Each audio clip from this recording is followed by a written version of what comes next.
Hey, Karen here. And in today's lesson, we're going to talk about finding your ideal client. How many times have you said to yourself, my business could get really big if I could just find the right clients? If you have, trust me, you're not alone. There's a ton of entrepreneurs that I know that have all had that same thought at least once.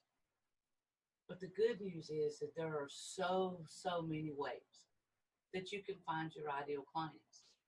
And in today's lesson, we're going to go over 5 strategies that I've put together that you can universally adopt to help you find them. First and foremost, you have to know who you are.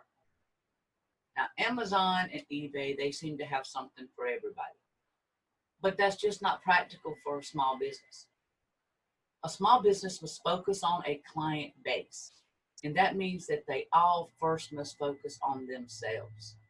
And no, that's not a contradiction. You know, look, it's simple. You can't determine who your ideal client is if you don't have a firm handle on what your business is and what it does best. Now, I've run into a lot of entrepreneurs over the years who who still haven't mastered the basic elevator pitch and can't simply explain to me, their company. But if you tell me we teach children to play soccer or we install energy saving commercial generators, I know that you know who you are. Then you've got to know your competition. And don't tell me that you don't have competitors. We all have competitors. And in order to succeed, we must understand what they offer, who they cater to, what their price points are, where they operate, where they find their opportunities, where they succeed, as well as where they fail. By getting to understand your ideal client in this way, you'll see that, the openings that are there for your business to find more clients and perhaps the things that you must do to, better in order to get more business from your existing clients. Now, as you're making this list of your competitors, be sure to include both your traditional competitors and the businesses that are actually disrupting your industry. And include the ones on Main Street as well as the ones online. And you've got to do your homework. You've got to read the papers, the magazines, the websites, or the blogs that are related to your industry. Is there a LinkedIn group that is related to your industry that are, that's for businesses like yours? There is, then join it. Is there a Twitter chat that's dedicated to your industry? Then participate in it. And as you read and you listen, your goal is to focus on what your industry is saying about opportunities. What do the leaders in your field say about what the future holds and where the clients will be in, say, 3 years or 2 years? The good thing about doing your homework is that it's a lot easier than what it used to be. Now all you have to do is go on to Google News and you can set up alerts for key terms of your industry. You can use the name of your competitors and the economic factors most likely to have an impact on your industry and your business. But one major thing here, and do yourself this major favor, don't have your alerts delivered more than once a week.